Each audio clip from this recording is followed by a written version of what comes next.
பில்லி விவரத்தோடு அள்ளி எள்ளி வைக்கும் அடுக்கடுக்கான உண்மைகள். அது என்னுடைய கேள்வி என்னன்னு சொன்னால், இந்த தேர்தலில் முறைகேடு நடந்திருக்குன்னு நீங்கள் சந்தேகப்படுறவங்க ஏன் நீதிமன்றத்தை அணுகக்கூடாது? படுகின்ற அந்த 130 தொகுதிகளில் மறு எண்ணிக்கை வாக்குப்பதிவு நடத்தி ரீகவுண்ட் நடத்தினா என்ன நடக்கும்? இப்போது பிஜேபி வென்றது 243 தொகுதிகளில் 130 தொகுதி இப்போ காங்கிரஸ் ஜெயிச்சிருந்தா 113 தொகுதிகள் தான் வென்றதா கருதணும். அப்போ பிஜேபி வெறும் 113, இதில் கொஞ்சம் முன்ன பின்ன வந்தாலும் 140 150 தான் வரும். உச்சநீதிமன்ற கண்காணிப்பில் இந்த 130 தொகுதியில் மறு வாக்கு எண்ணிக்கை நடத்தணும்னு இந்தியா கூட்டணி நீதிமன்றத்துக்கு போக போகுது அப்படிங்கிற தகவலும் ஏதாச்சும் ஒரு பதிவு போடணும் பரபரப்பாக இருக்கணுங்கிறதுக்காக சொல்கிறீங்களா, இல்லை ஏதாவது ஆதாரத்தோட இந்த தேர்தல் முறைகேடு நடந்திருக்குன்னு சொல்றீங்களா? மேலும் ஒரு அதிர்ச்சி தரும் செய்தி வெளியாகி இருக்கிறது, ஆதாரங்களோடு வெளியாகி இருக்கிறது. அது என்னன்னு கேட்டீங்கன்னா, 140 தொகுதிகளில் பதிவான வாக்குகள் வேறு, எண்ணப்பட்ட வாக்குகள் வேறு. உங்களுக்கு புரியும் நினைக்கிறேன். இப்போ ஒரு உதாரணத்துக்கு 1000 வாக்கு பதிவா இருக்குது அப்படின்னா அந்த தொகுதியில 1500 வாக்கு எண்ணப்பட்டிருக்கிறது. ஒரு உதாரணத்துக்கு சொல்றேன், நான் தொகுதி வாரியா டீட்டெயிலா ஆதாரங்களோடு எலெக்ஷன் கமிஷன் வெப்சைட்ல இருக்கக்கூடிய ஆதாரங்களோடு நான் பேச போறேன். சில தொகுதிகளில் 1000 வாக்கு பதிவா இருக்குது அப்படின்னா எண்ணப்பட்ட வாக்கு 800, 200 300 வாக்கு குறைச்சி எண்ணி இருக்கிறாங்க, அல்லது ஆயிரக்கணக்கான வாக்குகளை அதிகமாக எண்ணி இருக்கிறார்கள். சரி, இப்ப ஆயிரக்கணக்கான வாக்கு அதிகமா எண்ணி இருக்கிறாங்களே, அதனால என்ன பிரச்சனை அப்படின்னு கேட்டீங்கன்னா, அந்த தொகுதிகளில் எல்லாம் பாஜக வெற்றி பெற்றிருக்கிறது. பாஜக வெற்றி பெற்ற தொகுதிகளில் 100 ஓட்டுக்கு குறைவா ஒரு தொகுதியில வெற்றி பெற்றிருக்கு. வெறும் 100 ஓட்டுக்கு குறைவாக பாஜக கூட்டணி ஒரு தொகுதியில வெற்றி 543 தொகுதி இல்லையா, 362 தொகுதியில இவிஎம்களில் பதிவாகியுள்ள வாக்குகளை விட 5,54,598 வாக்குகள் எண்ணப்படாமல் விடுபட்டிருக்கிறது. எப்படிங்க? ஒரு ஓட்டு 2 ஓட்டு இல்லைங்க, 5,54,598 வாக்குகள் எண்ணப்படாமல் விடுபட்டுள்ளது. என்னல அந்த ஓட்டெல்லாம் என்னவே இல்லை. இப்ப அதை என்னன்னா அந்த ஓட்டு யாருக்கு போயிருக்கும்? நிச்சயமாக இந்தியா கூட்டணிக்கு போயிருக்கும். அப்ப 362 தொகுதியில முடிவுகள் என்னவாக இருக்கும் நீங்க கெஸ் பண்ணுங்க. எலெக்ஷன் கமிஷனோட ரிப்போர்ட் இது. இதை விட இன்னொரு கொடுமை சொல்றேன், 175 தொகுதிகள்ல இவிஎம்களில் எலக்ட்ரானிக் ஓட்டு மிஷின்ல பதிவா இருக்கக்கூடிய ஓட்டு இருக்கு இல்லையா, அதை விட கூடுதலாக 35,093 வாக்குகள் அதிகம் பதிவாகி இருப்பதாக. எப்படி? பதிவான ஓட்டை விட அதிகமா பதிவான ஓட்டுன்னு இவங்க எண்ணி இருக்கிறாங்க. எத்தனை தொகுதியில? 176 தொகுதியில அப்படி எண்ணிருக்காங்க.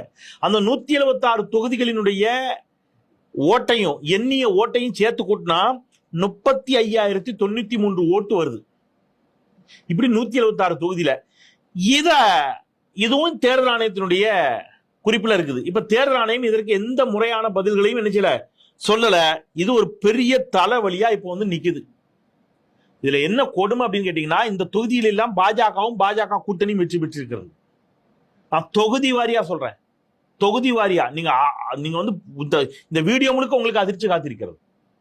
ஏன்னா நீங்க தனித்த பெரும்பான்மையோடு பாஜக ஆட்சி அமைக்கல, நல்லா புரிஞ்சுக்க. 272 சீட்டு பாஜகவிற்கு தேவை, 240 சீட்டை நின்றுட்டாங்க. சரியா? பாஜக அப்ப 32 சீட்டு தேவை தனித்த பெரும்பான்மைக்கு, அதுவே கிடைக்கல. இந்த 240லயும் நீங்க 176 சீட்ல கோல்மால் பண்ணி இருக்கிறீங்க. இப்ப இந்த 176 சீட்ல கிட்டத்தட்ட மறு வாக்கு எண்ணிக்கை அல்லது மறு வாக்குப்பதிவு நடத்தினால் மேலும் கிட்டத்தட்ட 100 சீட்டு உங்களுக்கு குறையும். நான் எழுதி தர்றேன் எல்லாம் இந்த அடிப்படையில சொல்றேன். இப்ப நீங்க பதிவான வாக்குகளின் அடிப்படையில கூட நான் சொல்றேன், எந்தெந்த தொகுதி எந்தெந்த ஸ்டேட்னு நான் சொல்றேன். கவனமா கவனிங்க. நீங்க வந்து அஸ்ஸாம்ல கரீம்கஞ்ச் அப்படிங்கிற ஒரு மக்களவை தொகுதி, மொத்தம் எண்ணப்பட்டுள்ள வாக்குகள், இவங்க என்னென்ன வாக்குகளை சொல்றேன், அப்புறம் பதிவான வாக்குகளை சொல்றேன். மொத்தம் எண்ணப்பட்டுள்ள வாக்குகள் 11,40,349ங்க. 11,40,349 வாக்குகள் எண்ணப்பட்டுள்ளன. ஆனா பதிவான வாக்கு எவ்வளவு தெரியுமா? 11,36,538. அதாவது பதிவான ஓட்டை விட கூடுதலாக 3,811 ஓட்டு எண்ணிருக்கிறாங்க. எப்படி எண்ண முடியும்? பதிவான ஓட்டை தானே என்னணும். 3,811 ஓட்டு எப்படி கூடுதலா வந்துச்சு சார்? பதிவான ஓட்டு இதுன்னு எப்படி சார் தெரியும் அப்படிங்கிற ஒரு கேள்வி உங்களுக்கு நான் பல முறை சொல்லிட்டு இருக்கேன். ஃபார்ம் 17C ஒன்னு சொல்றேன். அதாவது அங்க எல்லா கட்சியுடைய ஏஜென்ட் இருப்பாங்க, உள்ளுக்குள்ள முகவர்கள் இருப்பாங்க, பூத் ஏஜென்ட். என்ன பண்ணுவாங்கன்னா, தேர்தல் அதிகாரி ஒவ்வொரு சுற்று முடிவுலையும் இவ்வளவு ஓட்டு பதிவாயிருக்கு, இவ்வளவு ஓட்டு பதிவாயிருக்கு, இவ்வளவு ஓட்டு பதிவாயிருக்கு, முதல் சுற்று, 2வது சுற்று, 3வது சுற்றுன்னு ஒரு படிவம் இருக்கும். அதுல எழுதுவாங்க. எழுதி எல்லார் முன்னாடியும் காட்டி ஒப்புதல் வாங்கி எல்லா ஏஜென்ட் அதுல கையெழுத்து போட்டிருப்பான். ஃபார்ம் 17C ஒவ்வொரு கட்சியினரிடமும் அது இருக்கும். ரைட், மொத்தம் இத்தனை சுற்று, இத்தனை ஓட்டு கூட்டி டேலி பண்ணிடுவான். ஒவ்வொரு சுற்று மிஷின்ல இத்தனை ஓட்டு முடிஞ்சது, இத்தனை ஓட்டு முடிஞ்சது, இத்தனை ஓட்டு முடிஞ்சது, டன். இந்த ஃபார்ம் 17C தேர்தல் அதிகாரிகள் தேர்தல் நடக்கிற அன்னைக்கு அங்கேயே கூட்டி சொன்ன கணக்கு.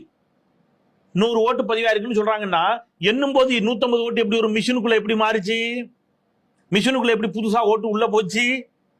ரைட்டா? இந்த கேள்விதான் இப்ப இந்தியாவை ஆட்டி படைக்கக்கூடிய கேள்வி. அதுவும் 3811 ஓட்டு. இதுல வெற்றி பெற்ற வித்தியாசத்தை நீங்க பார்க்க போறீங்க அடுத்தது. அது சொல்ல போறோம், அது இன்னும் அதிர்ச்சியா இருக்கும்.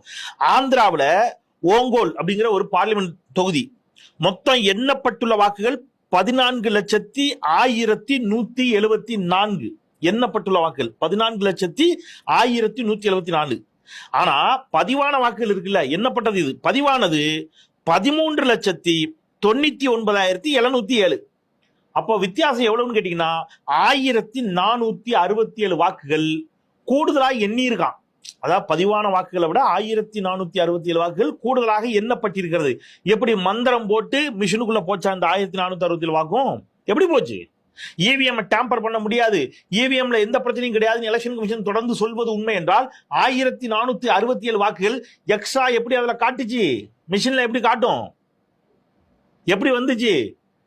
அதை ஜஸ்ட் லைக் எல்லாரும் கடந்து போறாங்க. எப்படி கடந்து போறாங்கன்னு எனக்கு தெரியல. 2019 தேர்தலில் இதே மாதிரி 300க்கும் மேற்பட்ட தொகுதிகளில் பிரச்சனை. ஏடிஆர் என்ற அமைப்பு கேஸ் போட்டிருக்கு. கூடிய விரைவில் உண்மை வெளியே வரும்.